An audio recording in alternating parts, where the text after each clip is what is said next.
बात है, बहुत सम्मान की बात है और मुझे तो ये सौभाग्य दूसरी बार मिल रहा है। मैं हिज हाइनेस शेख मोहम्मद बिन राशिद जी का इस निमंत्रण और गर्मजोशी से भरे स्वागत के लिए बहुत बहुत आभारी हूं। मैं अपने brother his highness Sheikh Mohammed bin Zayed का भी आभार व्यक्त करता हूं। हाल के दिनों में मुझे उनसे कई बार मिलने का मौका मिला है। वो सिर्फ लीडर ऑफ विजन ही नहीं है, बल्कि लीडर ऑफ रिजॉल्व और लीडर ऑफ कमिटमेंट भी है।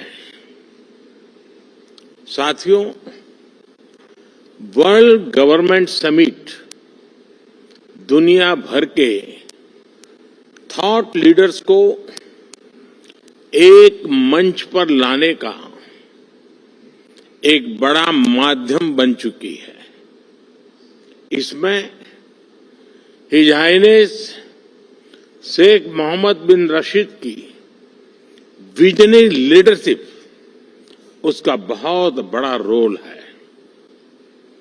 दुबई जिस प्रकार ग्लोबल इकोनॉमी, कॉमर्स और टेक्नोलॉजी का एपी सेंटर बन रहा है, ये बहुत बड़ी बात है। कोविड के दरमियान एक्सपो 2020 का आयोजन हो या फिर हाल में कोप 28 का आयोजन, ये दुबई स्टोरी के बेहतरीन उदाहरण है।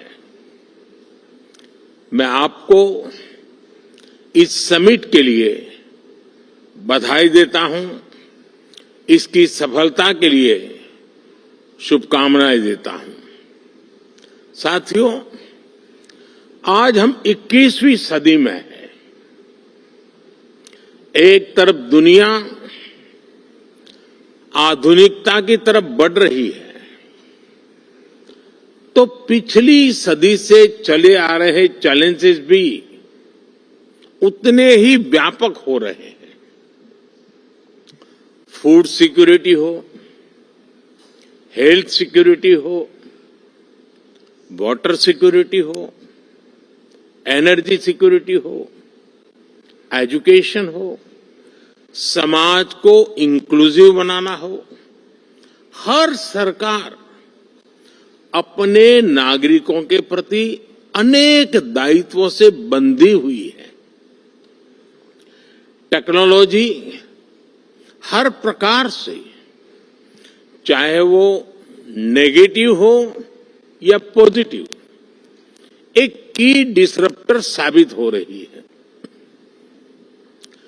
टेररिज्म आए दिन एक नए स्वरूप के साथ मानवता के सामने नई चुनौती लेकर आ रहे हैं। क्लाइमेट से जुड़े चैलेंजेस भी समय के साथ और बड़े होते जा रहे हैं। एक तरफ डोमेस्टिक कंसर्न्स हैं, तो दूसरी तरफ इंटरनेशनल सिस्टम्स बिखरा हुआ नजर आता है। और इन सब के बीच हर सरकार के सामने अपनी प्रासंगिकता को बचाने का भी बहुत बड़ा चैलेंज है। इन सवालों, इन चुनौतियां, इन स्थितियों के बीच वर्ल्ड गवर्नमेंट समिट का महत्व और बढ़ गया है। साथियों, आज हर सरकार के सामने सवाल है कि वो किस अप्रोच के साथ आगे बढ़े। मेरा मानना है आज विश्व को ऐसी सरकारों की जरूरत है जो इंक्लूसिव हो, जो सबको साथ लेकर चले। आज विश्व को ऐसी सरकारों की जरूरत है जो स्मार्ट हो, जो टेक्नोलॉजी को बड़े बदलाव का माध्यम बनाए। आज विश्व को ऐसी सरकारों की जरूरत है जो क्लीन हो, जो करप्शन से दूर हो, जो ट्रांसपेरेंट हो। आज विश्व को ऐसी सरकारों की जरूरत है जो ग्रीन हो, जो पर्यावरण से जुड़ी चुनौतियों को लेकर गंभीर हो। आज विश्व को आवश्यकता है ऐसी सरकारों की जो ease of living, ease of justice, ease of mobility, ease of innovation और ईज ऑफ डूइंग बिजनेस को अपनी प्राथमिकता बनाकर चले। Friends, head of the government के तौर पर लगातार काम करते हुए मुझे 23 साल होने जा रहे हैं। मैंने 13 साल भारत के एक बड़े स्टेट गुजरात की सरकार में रहते हुए लोगों की सेवा की है और अब मुझे सेंट्रल गवर्नमेंट में देशवासियों की सेवा करते हुए 10 साल होने जा रहे हैं। मैं मानता हूं कि सरकार का अभाव भी नहीं होना चाहिए और सरकार का दबाव भी नहीं होना चाहिए, बल्कि मैं तो ये मानता हूं कि लोगों की जिंदगी में सरकार का दखल कम से कम हो, ये सुनिश्चित करना भी सरकार का ही काम है। हम अक्सर कई एक्सपर्ट्स को सुनते हैं कि कोविड के बाद दुनिया भर में सरकारों पर भरोसा कम हुआ है, लेकिन भारत में हमने एकदम विपरीत अनुभव देखा। बीते वर्षों में भारत सरकार पर देश के लोगों का भरोसा और मजबूत हुआ है। लोगों को हमारी सरकार के इंटेंट और कमिटमेंट दोनों पर पूरा भरोसा है। ये कैसे हुआ? क्योंकि हमने गवर्नेंस में जन भावनाओं को प्राथमिकता दी है। हम देशवासियों की जरूरत के प्रति संवेदनशील है। हमने लोगों की जरूरतों और लोगों के सपनों दोनों को पूरा करना पर ध्यान दिया है। इन 23 वर्षों में सरकार में मेरा सबसे बड़ा सिद्धांत रहा है मिनिमम गवर्नमेंट, मैक्सिमम गवर्नेंस। मैंने हमेशा ऐसा एनवायरनमेंट क्रिएट करने पर जोर दिया है जो नागरिकों में एंटरप्राइज और एनर्जी दोनों को और बढ़ाएं। हम टॉप डाउन और बॉटम अप अप्रोच के साथ साथ होल ऑफ सोसाइटी अप्रोच को लेकर भी चले हैं।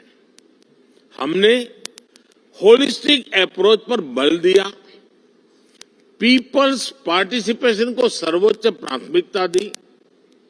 हमने प्रयास किया कि कोई अभियान भले ही सरकार शुरू करे, लेकिन समय के साथ देश की जनता उसकी बागडोर खुद संभाल ले। जन भागीदारी का इसी सिद्धांत पर चलते हुए हमने भारत में अनेक बड़े ट्रांसफॉर्मेशन देखे हैं। हमारी सैनिटेशन ड्राइव हो, गर्ल एजुकेशन को बढ़ाने का अभियान हो, डिजिटल लिटरेसी हो, इनकी सफलता पीपल्स पार्टिसिपेशन से ही सुनिश्चित हुई है। साथियों, सोशल और फाइनेंशियल इंक्लूजन हमारी सरकार की प्राथमिकता रही है।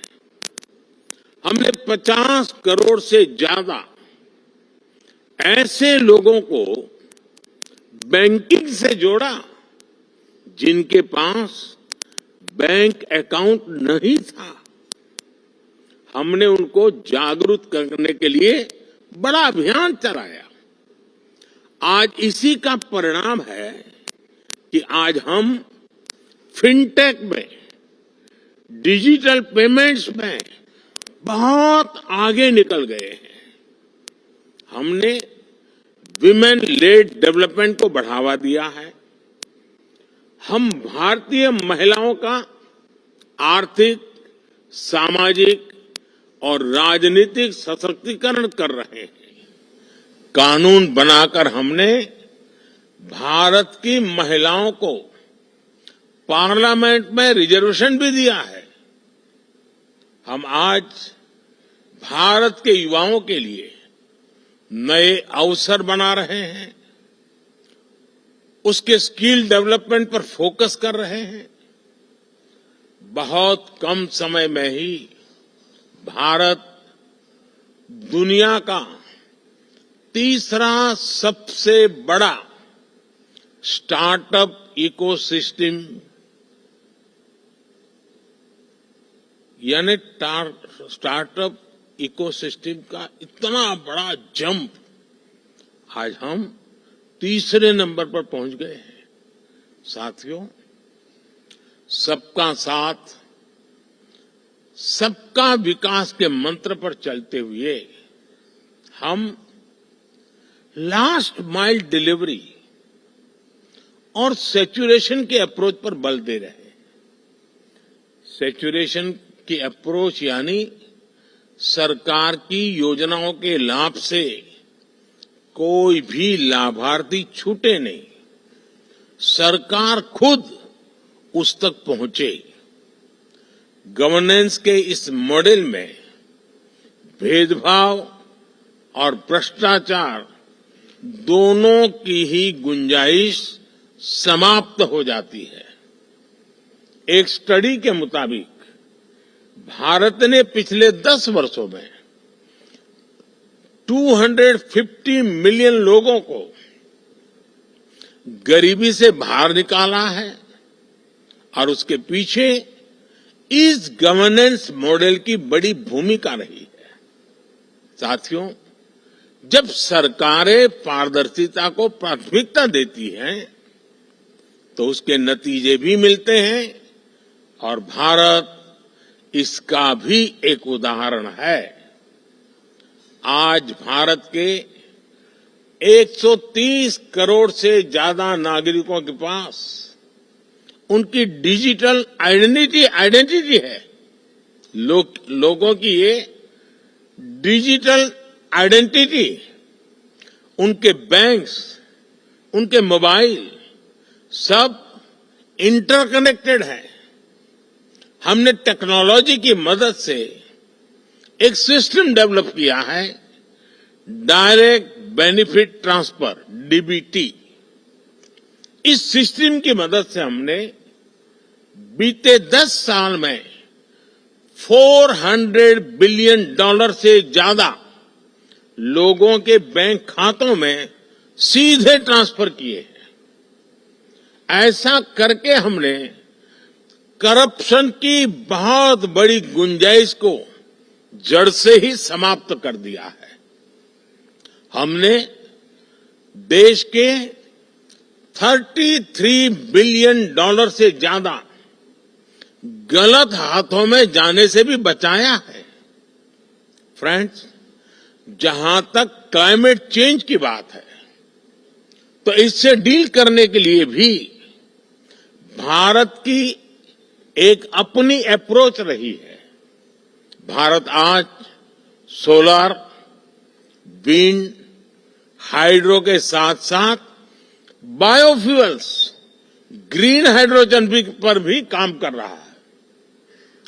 हमारी संस्कृति हमें सिखाती है कि प्रकृति से जितना हासिल किया है उसे लौटाने का प्रयास भी करना चाहिए।